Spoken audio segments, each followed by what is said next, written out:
Good morning, everybody. You're listening to Table for Two with Naomi Nachman on the Nachum Segal Network. Our show is sponsored by Abels and Hyman. We taste better. For those of you who don't know me, I'm Naomi Nachman. I'm about all the food all the time. Love to shop for it, cook it, eat at restaurants, anything food related.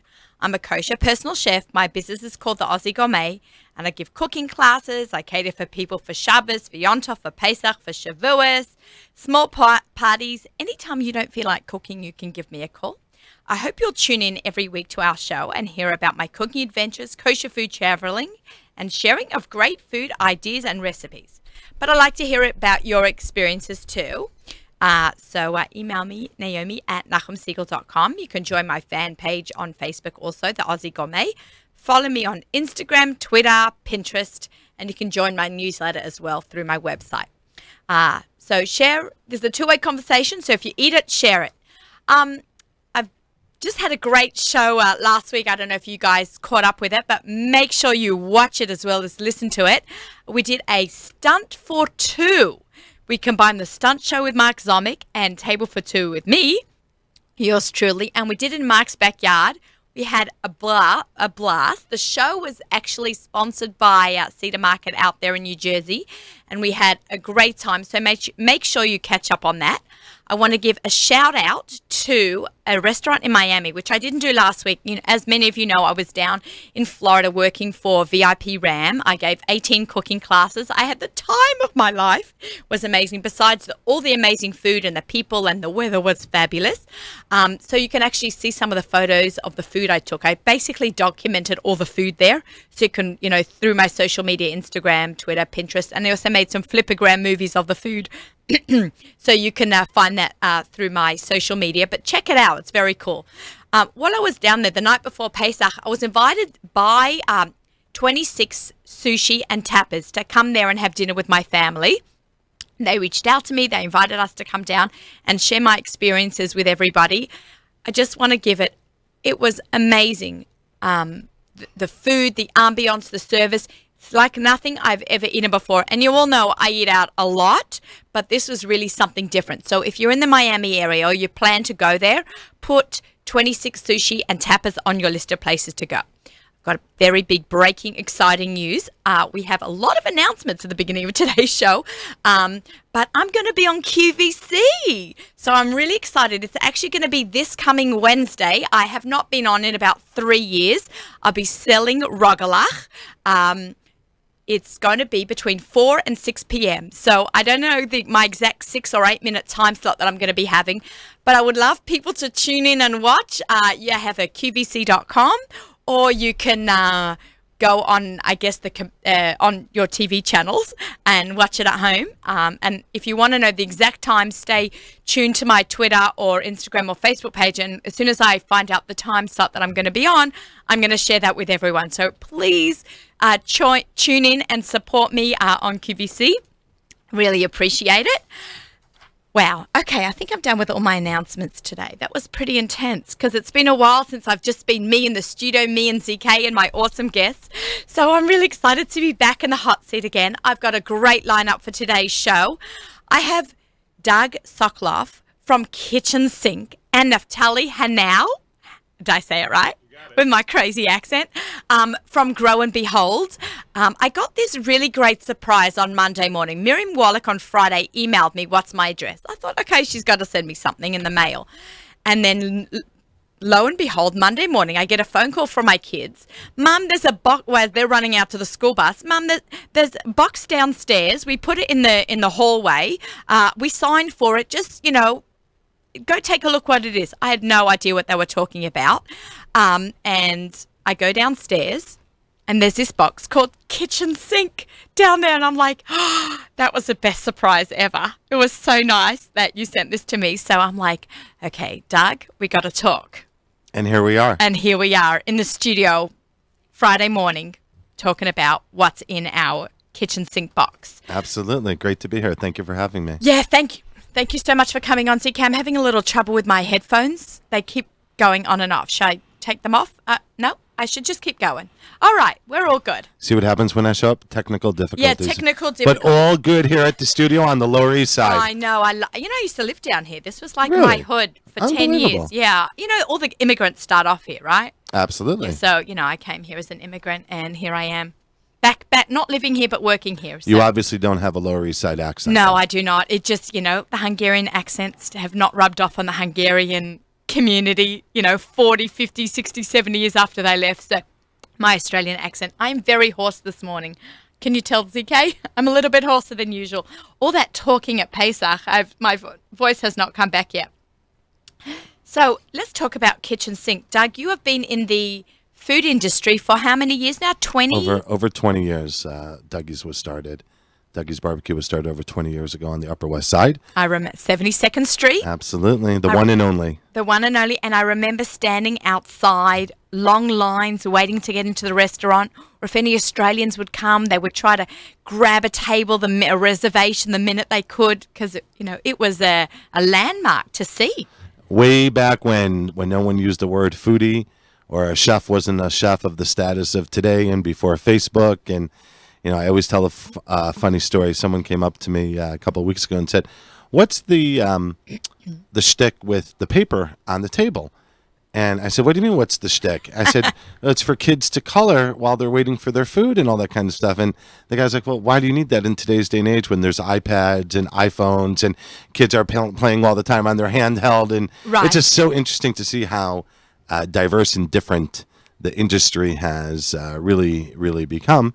And the great steps that the kosher food industry has gone through, and that takes us to Kitchen Sink, you know, and a revolution of our time, and a culinary adventure for both those that are cooks like yourself and those that want to experiment a little bit more.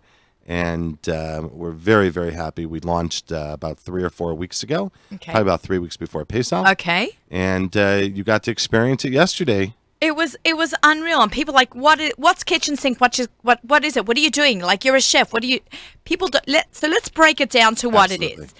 This has been going on in the non-kosher world for years. Right? Actually, not years. Actually, about a year and a half. It's really? It's a very, very recent. Manhattan somewhere. There's a few non-kosher companies that are doing it. All that recently started no longer than about 18 months ago. Oh, okay, so it's not even that old. Okay, correct. So what it is you go onto the website, you choose a selection of dinners that you want, and in your box comes, okay, I'm going to, see it's even got a silver, can we get we can see that on the camera. So we have a box here of Kitchen Sink. It has the logo on the outside. And then on the inside, you open it up, and it's got a silver pouch with padding on the inside to keep everything cool and solid, not breaking. Every box actually is turned into a portable refrigerator. And that's what the insulation here is. That these boxes, and that's one of the items that we really push, that you don't have to be home to accept the delivery. Correct. That this box could actually sit outside for at least a day, and it's a portable refrigerator. That's so cool. This technology of this insulation keeps everything at the proper temperature.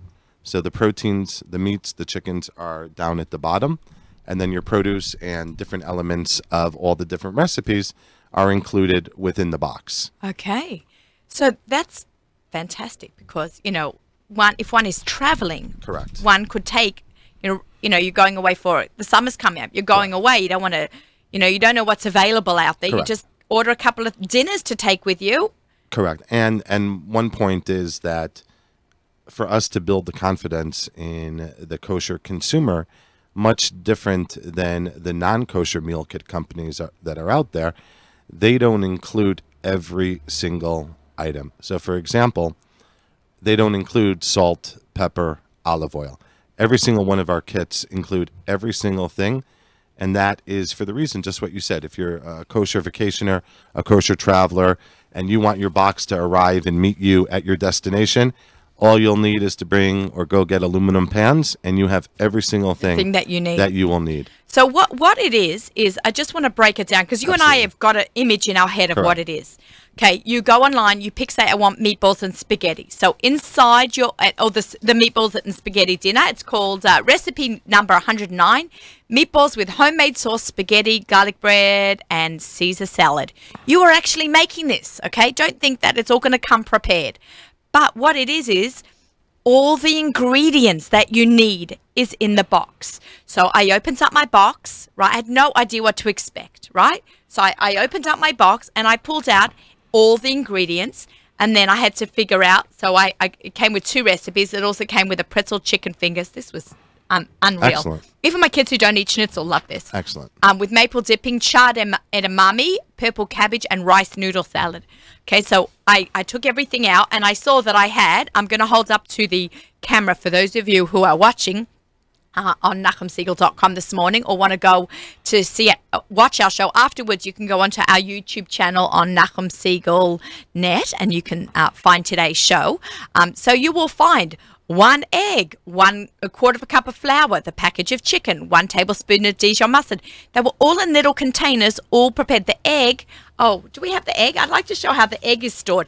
It comes in this little plastic container, and it's wrapped in a protective tissue, and it's there. So we're going to start unpacking everything. So here we have, oh, this is kale. This is for another recipe. Look, the egg comes in here. This is what the egg is on. So remember, turn on your, click on the link that you can watch it. But the egg comes in, as I described before, into the little container. And Naomi, just to mention, we have these little bags that contain, each one is called an odds and end. Right. So all the little items that Let's open it up. are contained for, we're talking about the meatballs and spaghetti right now, come in this little brown bag that you open up. And for example, here's your margarine. Yep. And here is your onion, your bay leaf, whatever spices that you're going to need, your breadcrumbs, your garlic. So there's no need to dig around the box for all these special items. Really clearly labeled and pre-measured. And if you don't want that meal for, let's say you used it for Monday night as example, you just put this in your refrigerator for Tuesday night or Wednesday night. You know, one of the other recipes that we featured was the hanger steak sour cherry sauce and cream kale, which is incredibly popular. And you could see, you know, again, that just comes in its little bag, the odds and end hanger steak. Open it up, or you put it right in your refrigerator. And, you know, what a lot of people have also been doing, let's say you have an event or a dinner meeting, and again, this is not to solve how to feed your family. This is to help make your life easier. That's what it's about. I've got friends who are doctors. They're both really, really busy. They give their kids nice, healthy dinners. They want something a little bit more gourmet for themselves, but don't want to make 2 dinners and go shopping twice. Correct. And this is something either for the mum and dad to have while the kids are having the, you know, some baked chicken and potatoes, or fish sticks and mashed potatoes. Don't forget noodles and cheese. Noodles and cheese. That's always a big one. Yeah. Was that popular over Pesach? Noodles and cheese. It's crazy. Right? People love noodles and cheese. Noodles and cheese. I had to have it over Pesach too. Yeah. It was good. One of those signature matzah, maror, noodles and cheese, right? Yeah. Or bagels. We had bagels. Absolutely. Yeah. Well, did you have did your bakers make like those little Twinkies? Don't even talk to me. Don't even talk to me. I want that recipe. Right. I think all the kosher bakers for Pesach have a conference. No, I think they do. They're all like one network. They're like the Union of Kosher for Pesach Bakers. I do. I think that. And their stuff is not normal. Right? It was not normal. But let's talk about that a little bit later on, because there is so much to say. There is so much to say about. There's a lot to say. Great Pesach stuff. Okay, so we've got here we are, all the meats in little packages, and it's nice and cold. I'm sure you've travelled from New Jersey this morning to Lower East Side. This box has been in the car overnight. I don't believe it. And you feel how everything is just temperature It's cold. controlled. It's cold. This is cold. This is cold. It could stay out for, you know, at least another day if it had to. You know, it was so easy to put this together. Yeah. You know, and that's what I loved about it. You know, everyone knows I love to shop. What do I say in my opening? I love to shop for it, cook it, eat it. But I didn't actually have to shop for it. And that was actually a pleasure. As much as I love going to Gourmet Glatt and going up and down the aisles and schmoozing, that's a different experience. But, you know, yesterday I had a lot of running around to do errands, and I knew I didn't have to deal with going shopping. I travel a lot. I do cooking demos all over the place, and it's, you know, I have an older daughter now. She's 20, and sometimes I leave her in charge to make supper for the family or stuff, or my 18-year-old daughter helps out as well. I have to send them a shopping list to go to the supermarket sometimes, or now I don't have to. I can just order a couple of dinners and say, girls, all the stuff is here.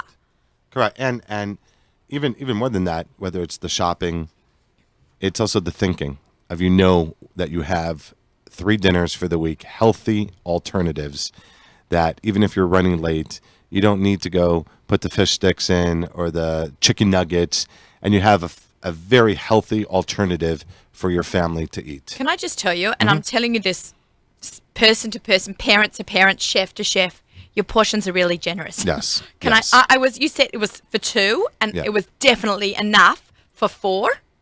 You know, we're girls, so we're all daughters. So maybe for a son, it's not a lot. Women, ladies, young ladies. Maybe it wouldn't be enough for teenage boys. I hear they eat a lot. But I found the portions very generous, and the ingredients, like the pretzel crusted chicken. I actually bought a little bit of extra chicken because I wanted to make sure that I had enough for everyone.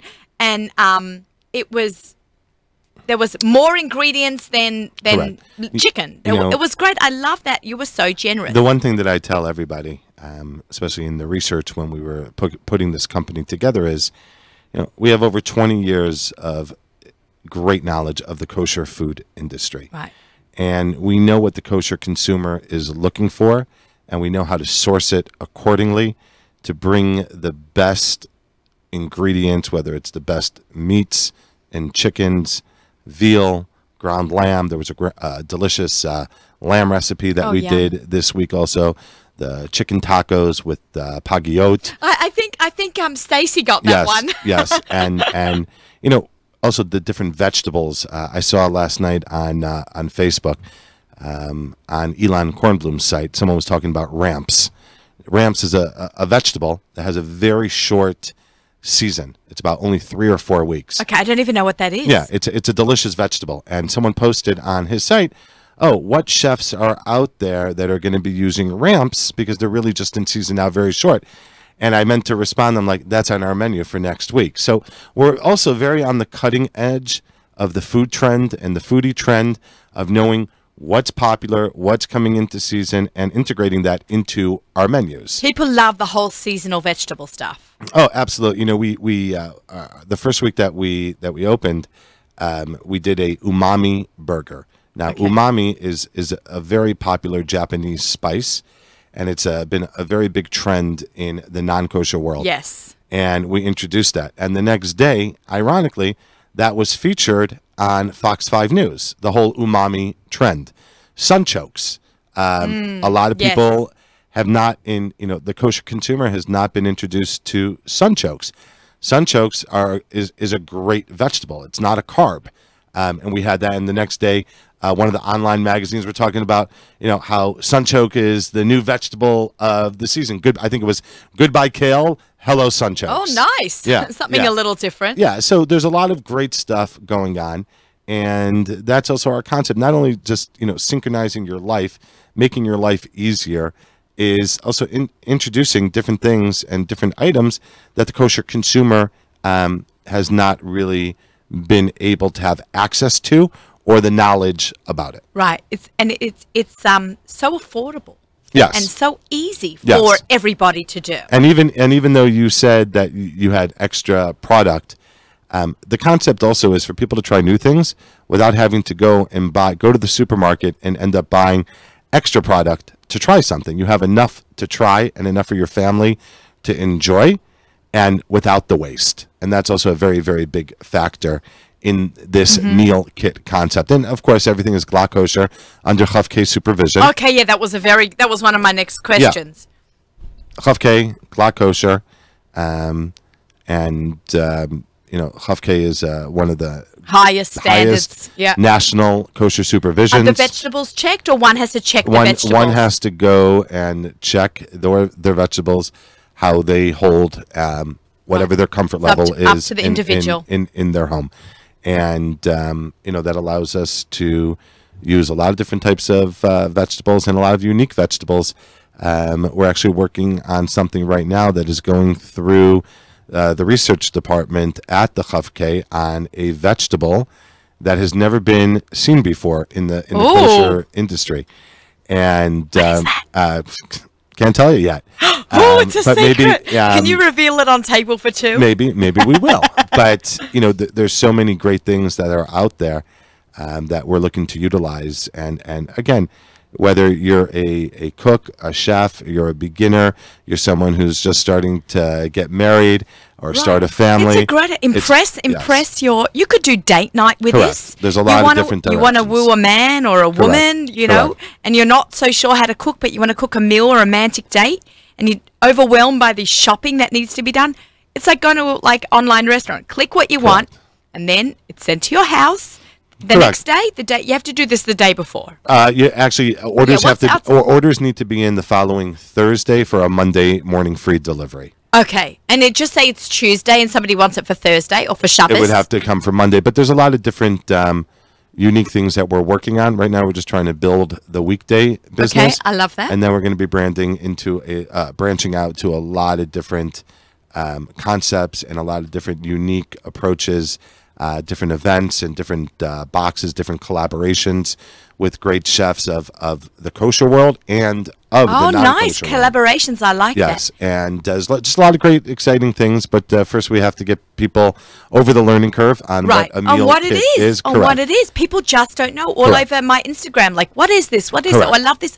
You know what is a great idea for all the men that are listening? Because I know we have a large male following on our show. Mother's Day gifts. Absolutely. This is a fantastic Mother's Day gift. Mother's Day, where the husband or the loved one is going to actually make the dinner. Right. Or the kids are going to make the dinner. Do it a week before. Absolutely. A week before Mother's Day. I'm not sure when that is. I think Mother's Day is May 20th, I want to say. 2 weeks. You're 2 weeks? So, get cracking on that. We actually get a lot of phone calls or emails from parents that want to send their children a box that are in university. I was just going to bring that was one of my other ideas. Specifically in more type of remote areas where there are not so many kosher amenities, and parents want to make sure that their kids are getting healthy, nutritious meals and not just eating from 7-Eleven or Wawa. How far can you go? So right now we're tri-state, Philadelphia.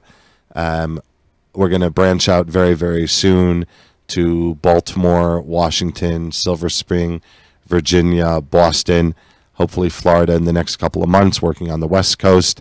So our expansion is going to happen very, very rapidly.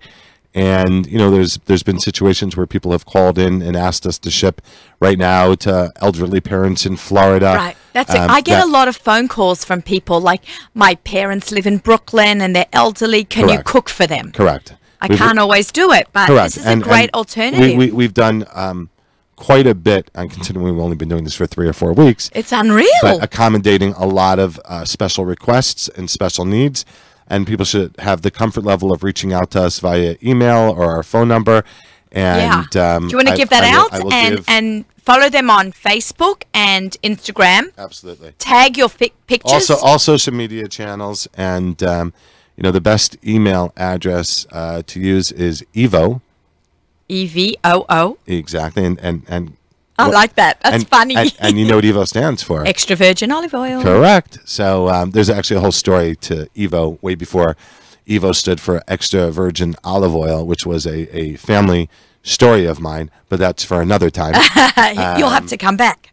Yes, absolutely. But the phone number is 888-504-9222. Again, that's 888-504-9222. And the best email address is evo, EVOO, at kitchensynch.com, KITCHNSYNCH.com, no E in kitchen. Yeah, I made that mistake when I first tried to find you on Instagram. So make sure you have the right spelling. This is so much fun having all this stuff here. I was thinking we should maybe cook something up. I know Naftali's got some food for us to eat. Next time we will definitely... maybe we'll cook something out by your commissary. Absolutely. Do you have a full kitchen out there?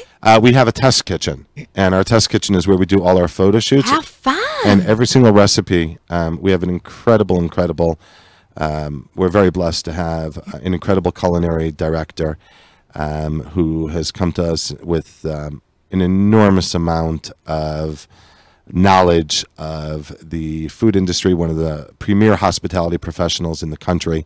Wow. And she is just awesome in everything that she does. And every recipe is tested multiple times to make sure it fits our taste profile and that it's something that could be done in one's kitchen. And our test kitchen is built like an apartment kitchen, actually. There's no bells and whistles, you know, because we want to be cooking like in our kitchens, or a Manhattan apartment, or a college dorm. Got it. In the most basic of kitchens, to make sure our recipes are working, are expeditious to be able to put together, and also unique. And then we do photo shoots.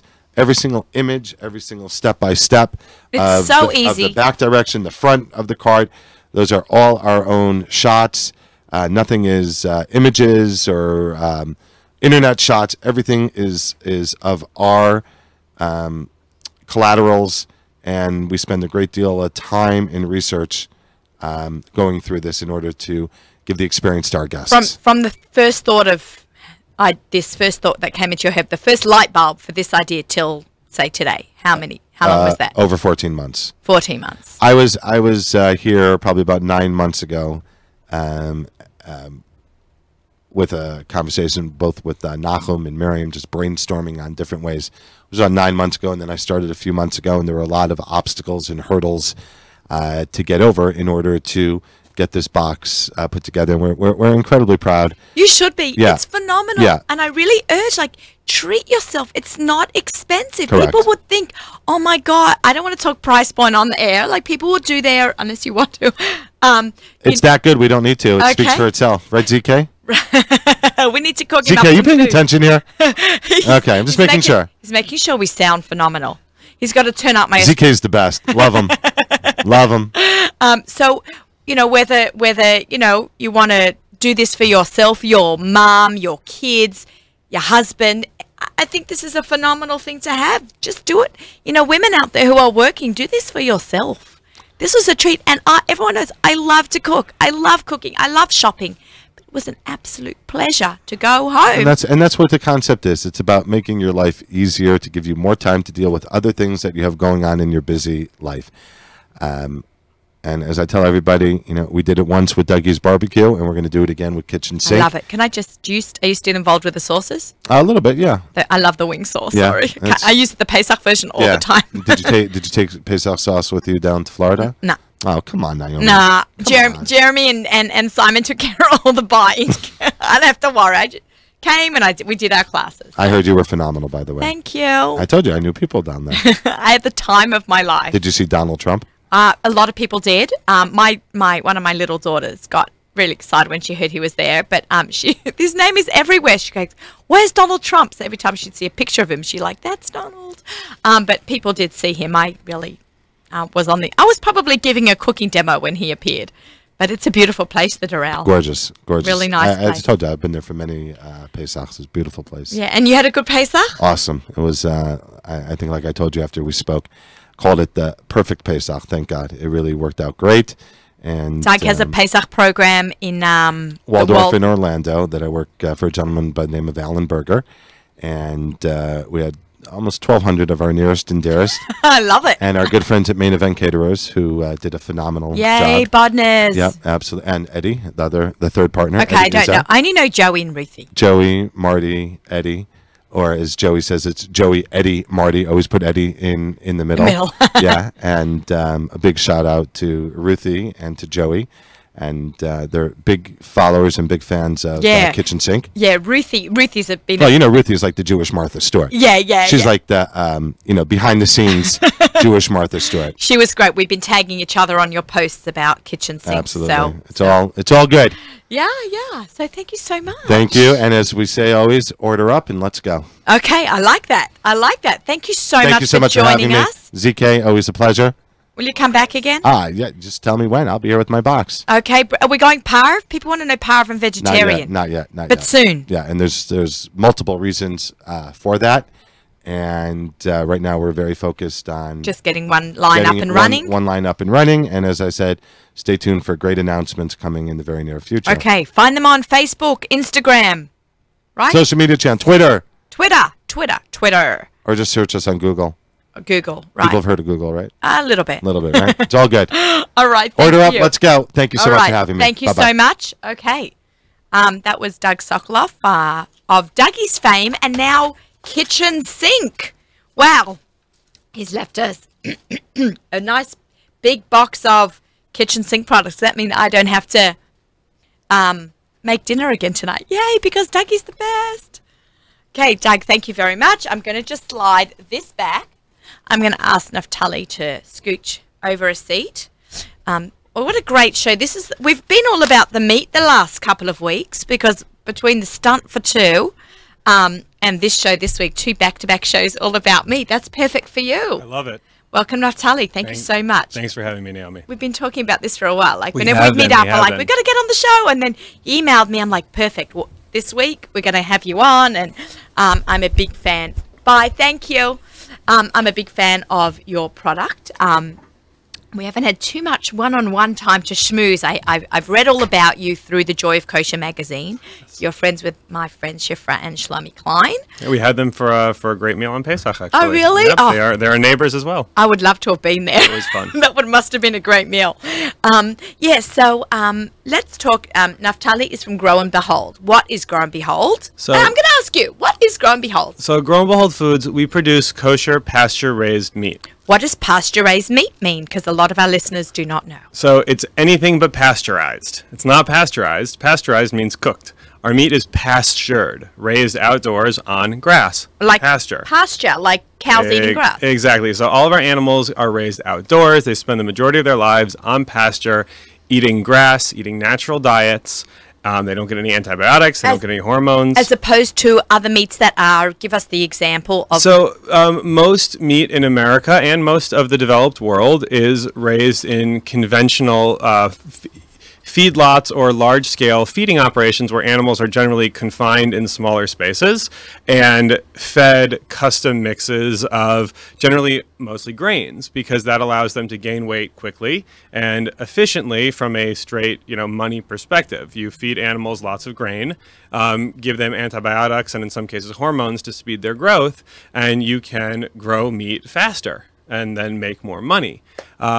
It also allows for meat to be produced cheaply. In America, meat has never really been cheaper than it is now. If you go back 50 or so years, it actually used to be that chicken was more expensive than beef. But there have been so many advances in the science of growing chickens quickly between the breeding and the feeding that now chicken is extremely cheap. Very, yeah.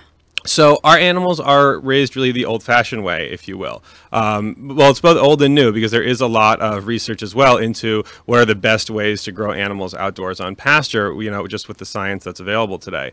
But we started our business 5 years ago, and we started with chicken that's raised outdoors as opposed to conventional chicken. And even the so-called organic free-range chicken is still raised by the tens of thousands in barns. According to the USDA, free-range can mean there's a door on the coop. It could be to a little concrete yard the size of our studio that we're in today. So interesting. And that's still free-range. Even if the chickens don't go outside, even if there isn't grass out there. So our chickens are actually raised outdoors on grass, and every day the farmers are moving them to fresh grass so that they can have great greens to eat. They can, pick and scratch and do all the things. They're eating their own natural food chain. And they do also get feed because chickens are not going to grow only on grass. Chickens aren't built and bred that way. I mean, chickens are birds that also need to get grains in their diet, so we use custom blends of GMO-free grains that are grown in the area. Explain what GMOs are. The GMOs I'm breaking it down for all our listeners. GMOs are genetically modified organisms. There's a lot of science out there about it. A lot of people don't like them. We are not crazy about them, though they may have, some places. The way, most of the grain grown in this country has been modified to allow farmers to spray a lot of Roundup, which is a chemical, a weed killer on them. Is that why we have belly aches all the time? I am not a doctor. I'm a shochet. I'm a meat man. It's not... You're actually a shochet? I actually am a poultry shochet. I'm a menaker. I do deveining. What's a menaker? Menaker is the guy who takes all the veins out of the cattle. So like that the trabering? tray bring. Yep. Oh, my mother knows how to do that too. Yep. So, yep, a lot of mothers used to. But Yeah, now because that's my family, my uncle, our great uncle in Australia had a farm. Yep. So I actually have the animal business from both sides. My on my mother's side, they were in the hide business, the leather business. On my and they were also in leather on my father's side. And my father's mother's father was a shochet and school teacher in Fulda, Germany. I actually have his knives. And Oh, that is cool. so I actually learned shchita. Now it's probably six or so years ago. I learned how to, to be a shochet. And when I told my grandmother, the Polish grandmother, that I was learning shchita, she was mortified. She said, "Ugh, a boy who couldn't be a Talmid Chacham, a scholar, would be a shochet." She was mortified. That's something, do you know where you come from? This is, not in our family. Oh. And then, when I told her later that I was an entrepreneur now, then she was fine. She was thrilled. Gott sei Danken. Yeah, once I became an entrepreneur and a businessman, she was very proud. Oh, of me. Baruch Hashem. Yeah. Okay. But funny about that, so that's my grandmother from Krakow, excuse me. But when I learned shchita, my Rebbe said to me after I got my Kabbalah, "Great, now you're a shochet, but that's nothing. You need to shech 3 birds every week for a year so you can attain mumcha, expert status." Which would just it's like levels of shochet. Again, everything in shchita is really about traditions and whose traditions and which Rebbe's traditions, who you follow. I was actually very lucky to learn with a very, very rigorous Rebbe and a very much an apprenticeship model. I didn't take the class at YU that a lot of smicha students did. I attached myself to a Rebbe. I worked in the plants with him. He took me to the poultry markets. He trained me very hard because at the time I was planning to have a farm. And my wife and I love that. we were gonna move to Rochester, New York, where I grew up, try buy a farm, and we figured, we'll have some chickens. Can I ask, did you grow up Orthodox? Yeah. Okay, so you're Orthodox your whole life. Yeah, my mom's in commercial property and my dad's a doctor. How Jewish is that? I had a landscaping business in high school. That was my high school job, and then I went to horticulture school because I thought I was going to go into the what we call the green industry. Okay, which means have a plant nursery or a landscaping business. That's what I thought I wanted to do. So cool.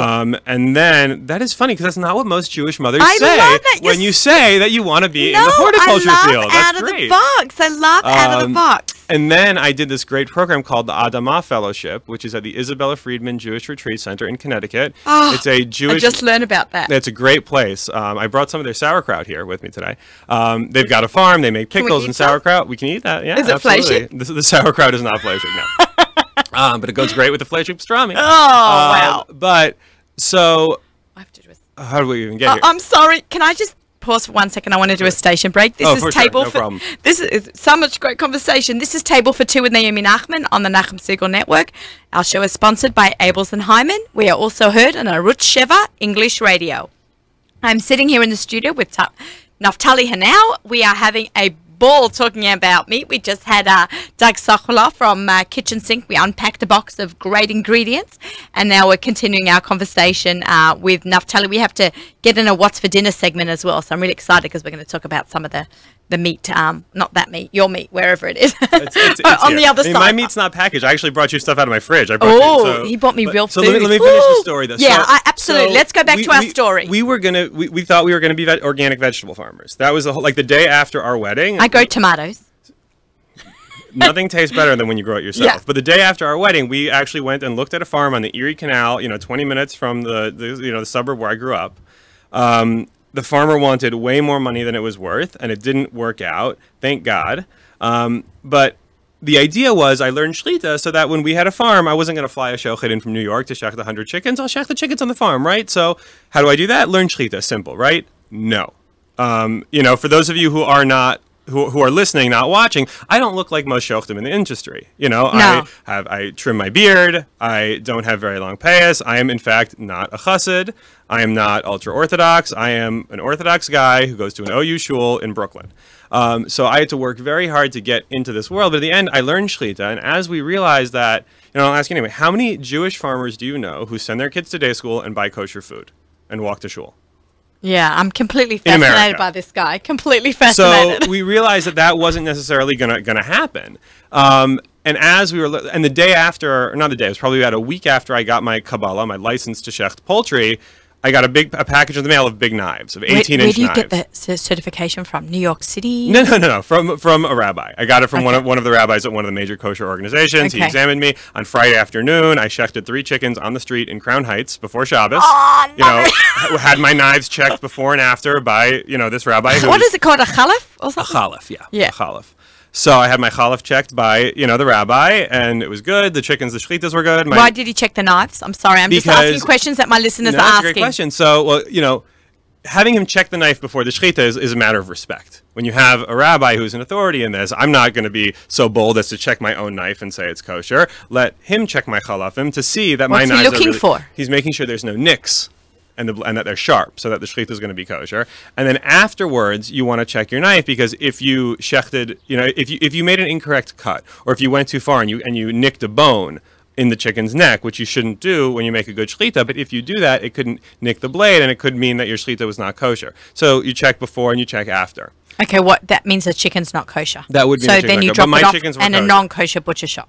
Yep, or you would, if you have non-Jewish friends, or neighbors, So when I learned shechita, I was actually in these live poultry markets, because in the Hispanic community, you don't go to the supermarket and buy chicken. You go to the vivero, you say, I want that chicken goes to the back, and 5 minutes later, it comes out in a plastic bag.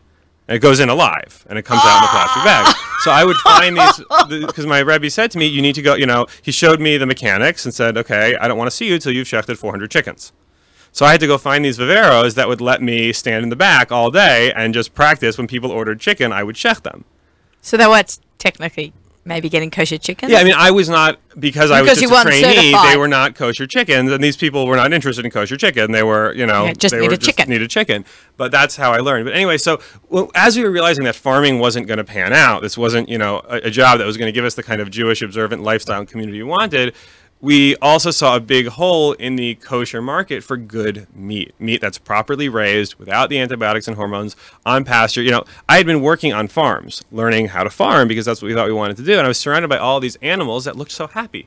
They looked so delicious. They look so healthy. They're outdoors. They're on pasture. They're being raised naturally. Happy chickens. It's a word of Garoth calls them happy chickens. She loves our chickens because they're so happy. And your eggs. Well, the eggs we don't sell. We have chickens in the backyard. I know, but she always talks about pasteurized eggs. Yeah. So pastured, not pastured. You don't want your eggs pasteurized. Yes, I meant pastured eggs. So, so we were. I grew up eating a lot of meat.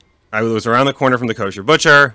I love meat, I'm the typical Jewish boy. And then I started working on farms. I did this Adamah program. I started to learn about a lot of the problems inherent in large-scale conventional animal agriculture. There's a lot of pollution. There's a lot of animal welfare issues. There's just a lot of issues along the way. I wanted a good alternative, and nobody was doing it. So we said, you know what? I know how to take a cow and make a kosher steak, because as soon as I got my Kabbalah for my license for chickens, my Rebbe sent me a package of big knives in the mail. And said, all right, next, keep going. Now, I never actually got certified for large animals. Okay, so you can't do a cow. No, I mean, I know the mechanics and how to sharpen knives, but I don't have Kabbalah for it. I don't do it.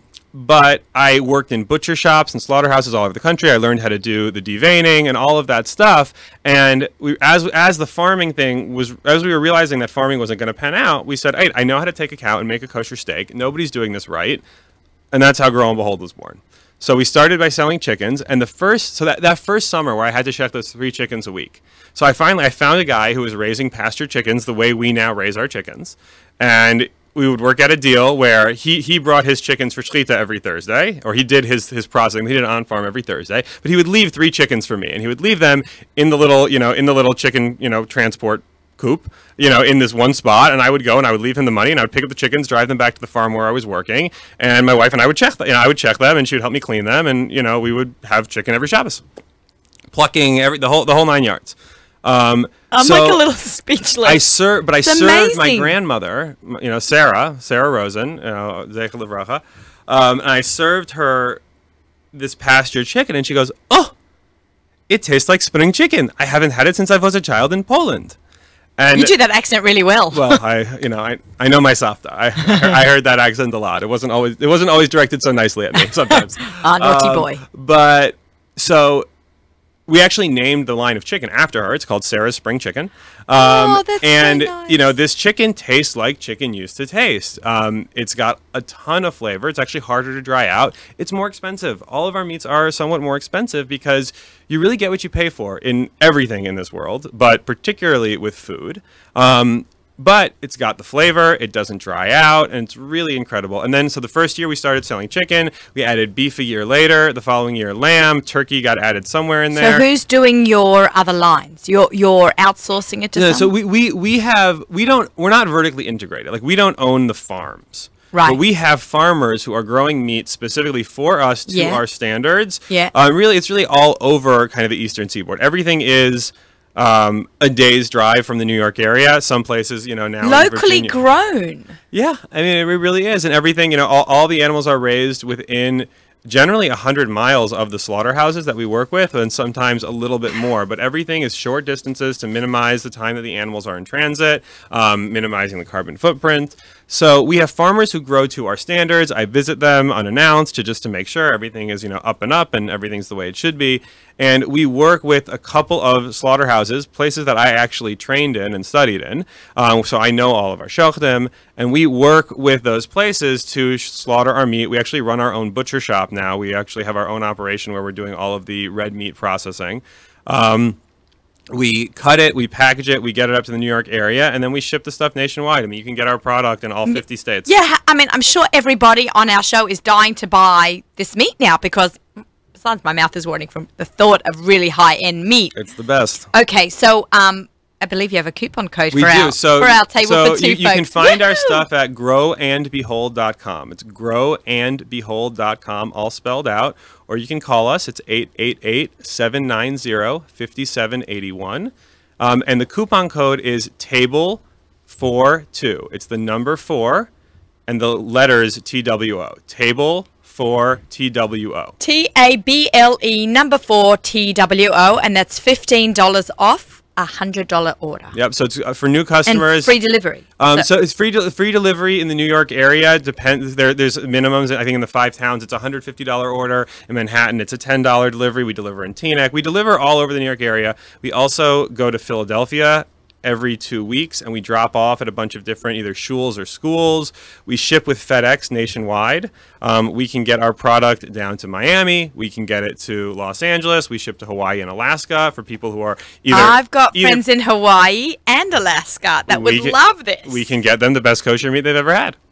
Very nice. And we also have buying clubs for, you know, some very, very popular in the out of town. Exactly, and it's not like the buying club of 20 years ago, where at some time in the middle of the night a truck's going to show up to the shul, and you and Mrs. Schwartz have to fight over a case of chicken and saw it apart because it's frozen. That's not how it works. We do our buying clubs to allow people to save on shipping by ordering together, but you go to the website, you make your order, and you pay for it.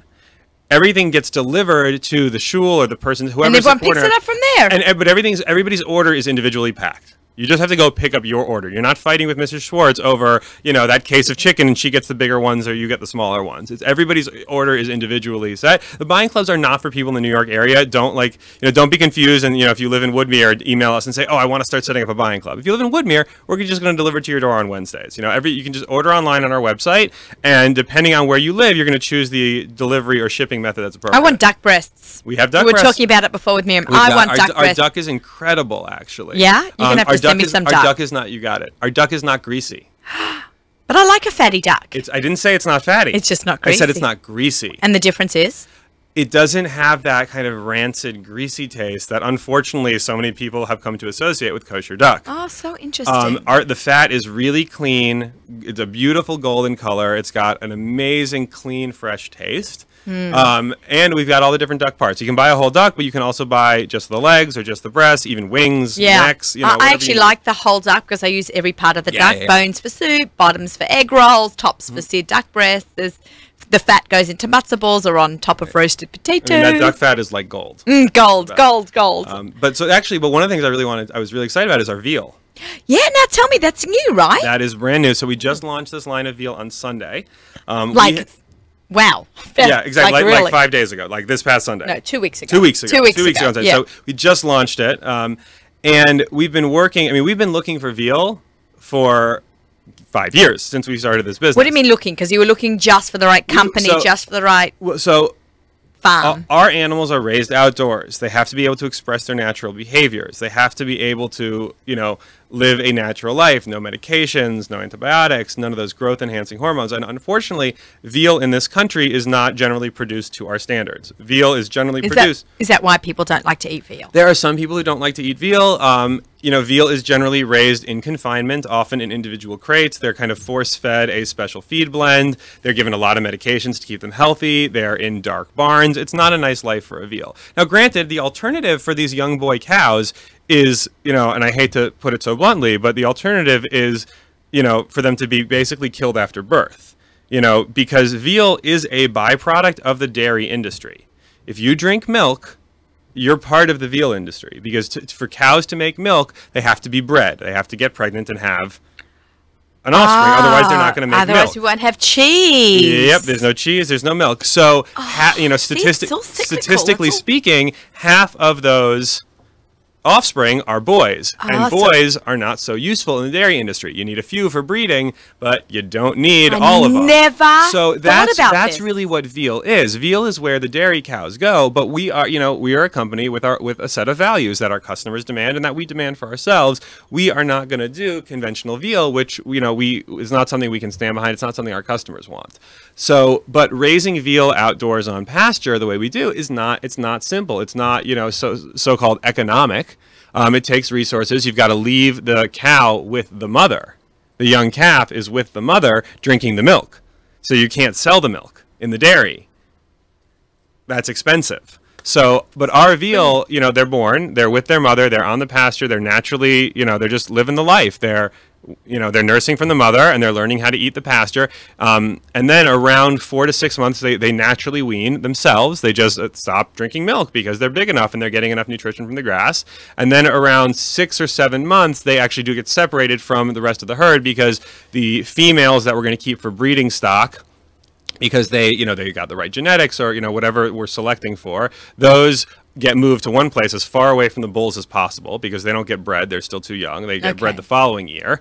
The boys that are not going to be used for breeding, they go to a different place because they are going to become somewhat bullish, and you don't want them necessarily around the rest of the herd either. They go to a different farm where they hang out on beautiful pastures. They get offered a little bit of grain, and they have a great time until they are 9, 10, 11, 12 months old, and then they graduate. They come to our slaughterhouse where they are shechted to the highest standard of both kashrut in terms of how we do our shlita process. Our shochtim are excellent, but also the highest standards of animal handling. I mean, I've personally worked with and trained the guys who work in our slaughterhouse.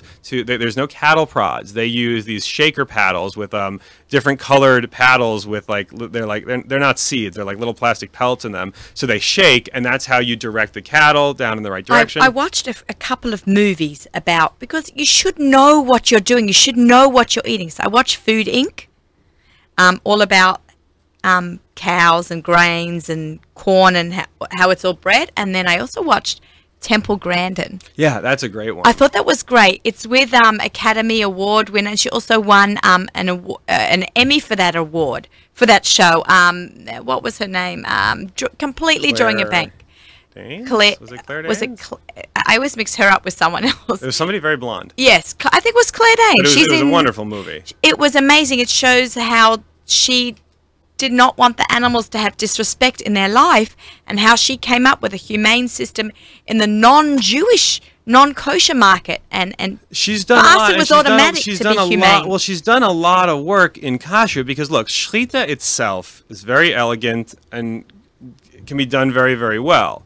But shlita, just like non-kosher slaughter, can also be done poorly if the plant is not set up right or the workers aren't trained well. Shochtim are usually very well trained. They really should be. Right. But it doesn't necessarily mean that all the slaughterhouse workers are. And so Temple Grandin's done a lot of work on just general slaughterhouse design. So how do you move the pens and make sure that there aren't gaps in the floors that cows don't want to cross. Make sure there aren't hard angles.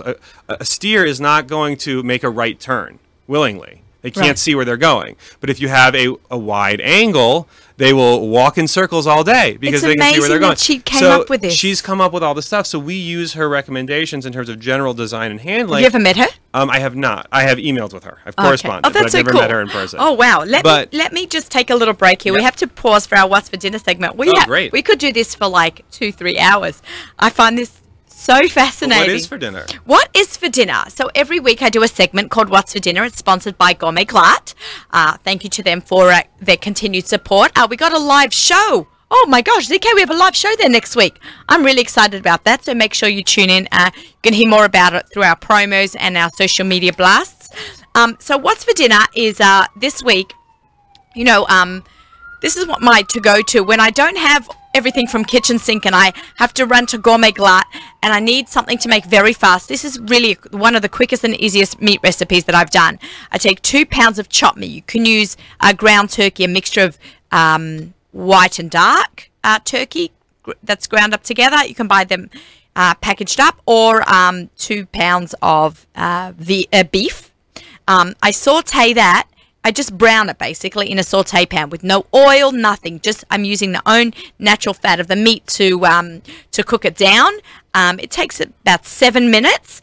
Then I drain off any fat. I then add 2 jars of Geffen marinara classic sauce. I use that one in particular. It's my favorite pasta sauce. And I basically have a meat sauce and the marinara together. But then I'm not done. I need to have something to go with it, right? So instead of spaghetti, because my kids don't love pasta so much, spaghetti so much. They love pasta, they don't like spaghetti. So I take, actually, do you know the guys from the New York Pasta Authority? I don't. They're actually out there in Crown Heights. So they have the Pasta Authority, the KITCHNs. They have an amazing parved tomato tortellini. I made 2 packages of that from Gourmet Glatt and I boiled that down in 7 minutes.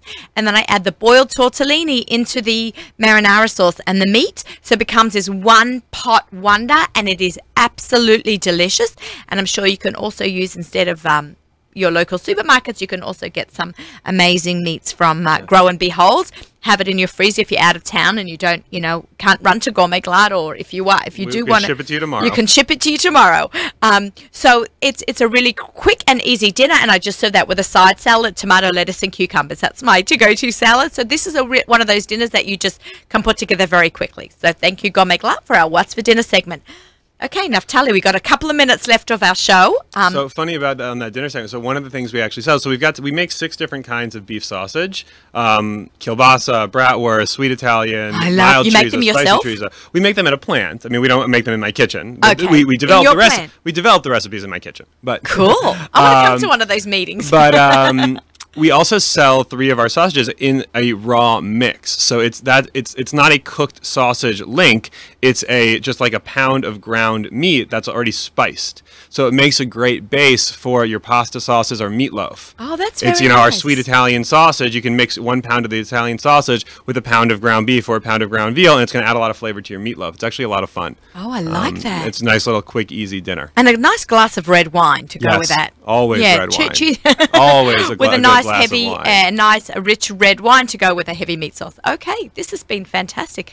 I have learned so much. Oh, good. Right, ZK, I was pretty speechless through that interview, and it's hard to quieten me down. Wow. You know so much. You know so much about meat that I think people don't know. I didn't know. I grew up cooking it. Like, I would get off the bus, a stop early, and go into the butcher shop and order things on my mother's account and go home and cook them. Like, I've really been a meathead my whole life. I love that. But then I started to learn about meat production when I was working on farms, and then I worked in the slaughterhouses. So I've really, I've worked in this business. There's really no position also in my company that, no job in That our you business haven't that done. I haven't done. And I think that's actually a very, that's just an entrepreneurial thing, but it's very important if you're paying people to do things that you've done them and that you know how they work. It helps your people trust you, that you know what they're asking of them. And you also make sure that it means I know how to make sure these guys are doing things to a high standard. Yeah, it's fantastic. I'm like, wow. It is such a great idea that I had you in on this time and during our meat show, from last week to this week, because I'm all about meat all the time. As much as, and I do love cheese. I've actually got a cheese show coming up, and we're going to be doing a lot of cheese products and cheese demos in our Gourmet Glatt show. And the week after, we're going to have a cheese tasting with a new company that I'm involved with. So, I love everything about food, but I call myself #carnivore. Whenever I make meat something and I post on Instagram, I always hashtag it carnivore. Meat has an important place in the kosher diet, It in does. ela bebasar. It's There not a you party go. without meat. Oh, that's great. That can be your hashtag. It's one of them. Thank you very much for joining us. We had a really informative session today, right here on the Lower East Side. We had Doug Soclof from KITCHN SYNCH. We have all the stuff on the table here and in the box from to make stuff. Or his box is filled with your ingredients for recipes for your family for dinner. All you have to do is take it apart and cook it up. Everything's there. It's so easy. You can see me on Instagram, Facebook, Twitter, talking about how my fun experiences with the KITCHN SYNCH products were. I also have Naftali Hanau right here with me in the studio, and we spoke about his journey with meat and his shechita and how awesome these guys are and keeping us all healthy. I think this is, a healthy approach to a healthy way of life, mentally, physically, spiritually. So thank you very much for joining me. Thank you for having me. Watch out, QVC. Watch me on QVC this coming Wednesday between 4 and 6. And next week we will be a couple of days later. Actually, on the Friday, we'll be live from Cedarhurst in Gomeglat. So make sure you watch us then or come down to the show. We got a great lineup. Wishing everyone Shabbat Shalom. We have music sponsored by our friends at KITCHN right up until Lichtbenching. This is Table for Two with Naomi Nachman on the Nachum Segal Network. Our show is sponsored by Abels and Hyman. We taste better. Shabbat Shalom.